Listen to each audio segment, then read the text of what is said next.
अस किन्ह बरु बौराह विधि जेहि तुम्हि सुंदरता दई। जो फल चाहिए सुर तरुहि सो बर बस बबूरहि लागई। तुम सहित गिरि तैं गिरौं पावको जरम जल निधि महु परौं। घरु जाऊ अपजसु होऊ जद जीवत विबाहु नहौं करौं। जिस विधाता ने तुमको सुंदरता दी है उसने तुम्हारे लिए बर बावला कैसे बनाया। जो फल कल्प वृक्ष में लगना चाहिए वो जबरदस्ती बबूल में लग रहा है। मैं तुम्हें लेकर पहाड़ से गिर पड़ूंगी, आग में जल जाऊंगी या समुद्र में कूद पड़ूंगी।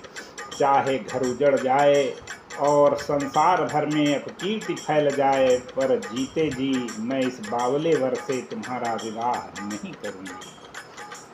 भई विकल बला सकल दुखित देखी गिरि नारी। करी बिलाप रोदति बदती सुतासने हूँ संभारी।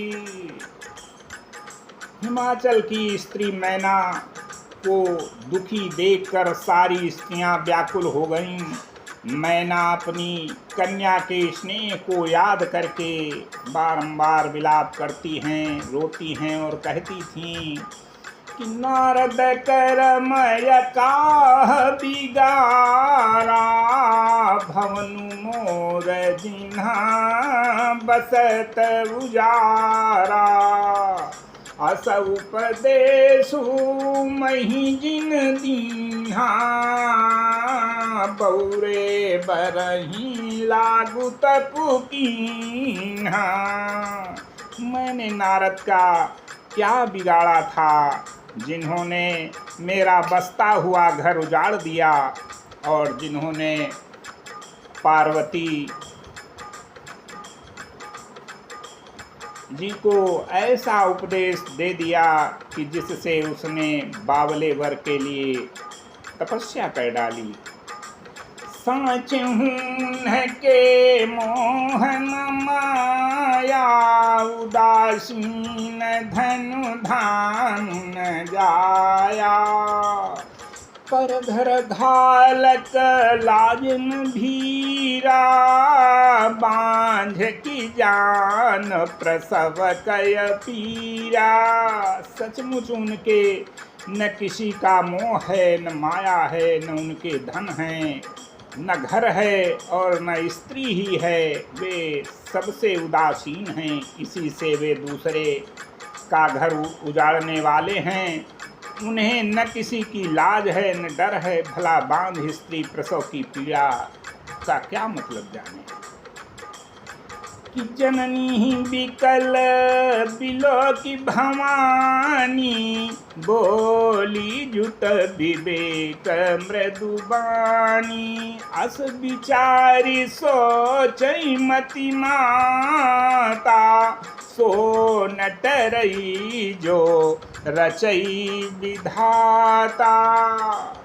माता को विकल देखकर पार्वती जी विवेक युक्त कोमलवाणी से बोली, हे माता, जो विधाता रच देते हैं वो टलता नहीं है। ऐसा विचार कर तुम सोच मत करो। कर्म लिखा जो बाउर नाहूं तो कत दोष लगाई काहू। तुम सममिटही कि विधि के अंका। मातु व्यर्थ जनि लेहूं कलंका। जो मेरे भाग्य में बावला ही पति लिखा है तो किसी को क्या दोष लगाया जाए। हे माता, क्या विधाता के अंक तुमसे मिट सकते हैं। वृथा कलंक का टीका मत लगाओ। जनिले मातु कलंक करुणा परिहरहीं अवसर नहीं। दुख सुख जो लिखा लीलार हमरे जाब जहाँ पाऊ बतहीं। सुनी माँ बचन बीनीत कोमल सकल यबला सोचहीं। बहु भांति विधि लगाई दूषण नयन बारी विमोचहीं। फिर पार्वती जी माता कहती हैं, हे माता कलंक मत लो, रोना छोड़ दो। यह अवसर विषाद करने का नहीं है। मेरे भाग्य में जो दुख सुख लिखा है उसे मैं जहाँ जाऊंगी वहीं पाऊंगी। पार्वती जी के ऐसे विनय भरे कोमल वचन सुनकर सारी स्त्रियां सोच करने लगीं और भांति भांति से विधाता को दोष देकर आंखों से आंसू बहाने लगीं।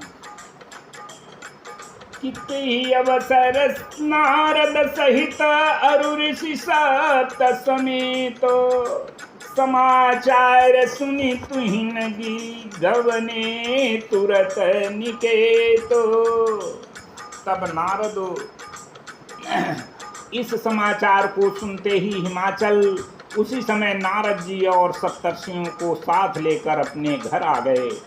तब नारद सबहि समझावा पूर्व कथा प्रसंग सुनावा। मयना सत्य सुनहु मम बानी जगदम्बा तव सुता भवानी। तब नारद जी ने पूर्व जन्म की कथा सुनाकर सबको समझाया और कहा कि हे मैना, तुम मेरी सच्ची बात सुनो। तुम्हारी यह लड़की साक्षात जगत जननी भवानी है। अजायनादि सत्य विनाशिनी सदा शंभुवर धंग निवासिनी। जग संभव पालन लयकारिणी निज इच्छा लीला बपुधारिणी। ये अजन्मा अनादि और अविनाशी शक्ति हैं, सदा शिव जी के अर्धांग में रहती हैं। ये जगत की उत्पत्ति पालन और संहार करने वाली हैं और अपनी इच्छा से ही लीला शरीर धारण करती हैं। जनमी प्रथम दक्ष ग्रह जाई नाम सती सुंदर तनु पाई। तहु सती शंकर ही विबाई कथा प्रसिद्ध सकल जग माही। पहले ये दक्ष के घर जाकर जन्मी थीं। तब इनका नाम सती नाम पड़ा था। बहुत सुंदर शरीर पाया था। वहाँ भी सती शंकर जी से ही ब्याही गई थी। यह कथा सारे जगत में प्रसिद्ध है।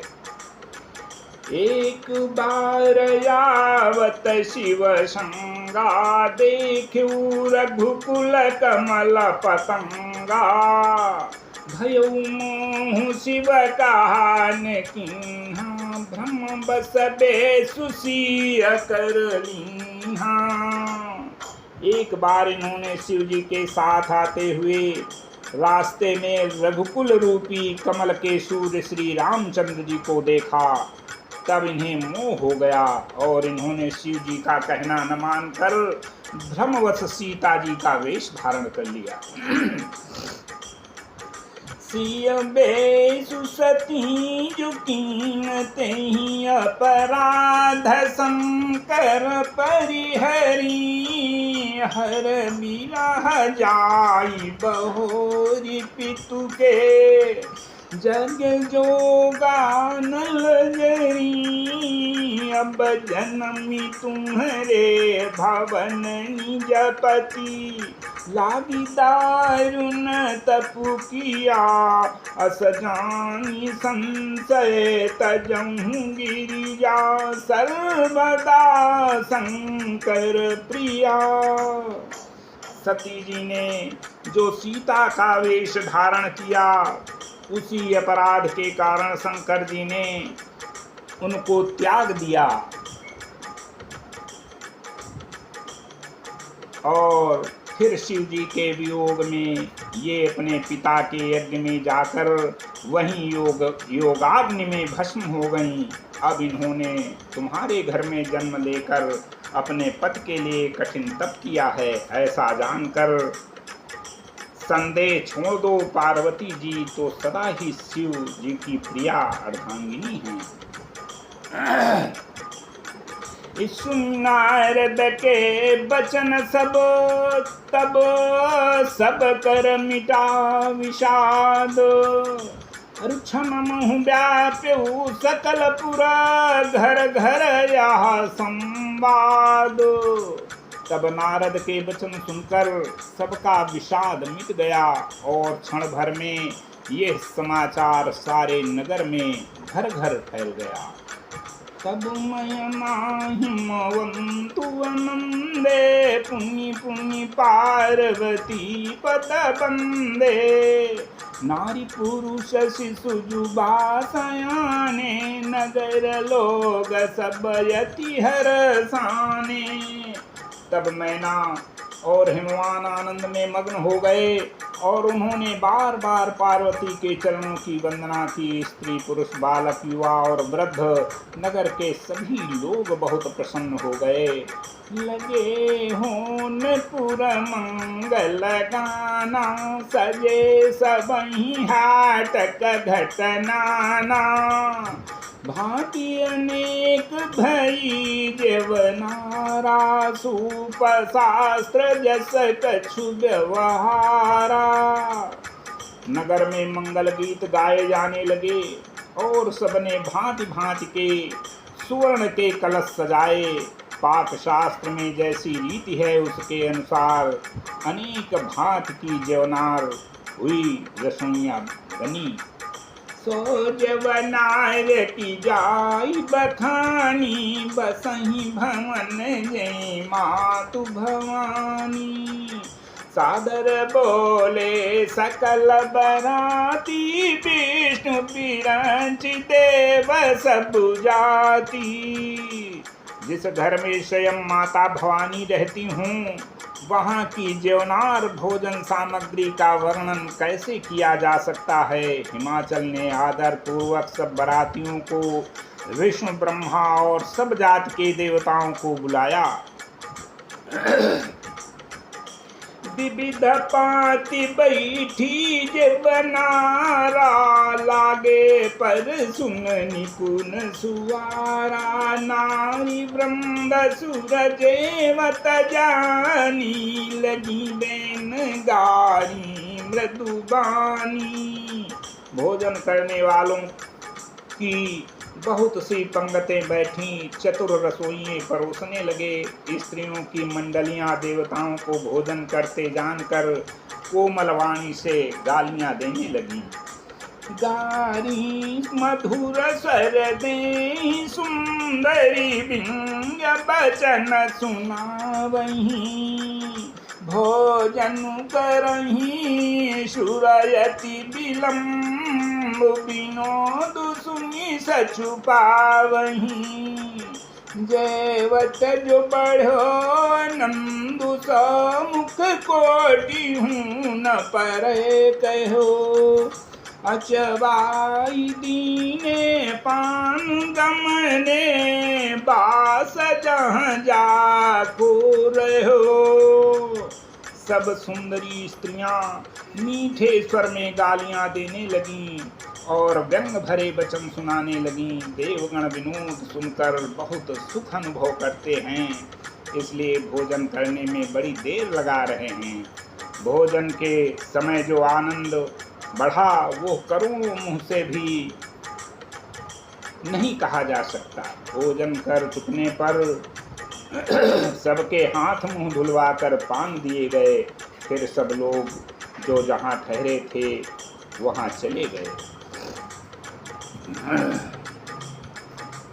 बोलो सियावर रामचंद्र की जय।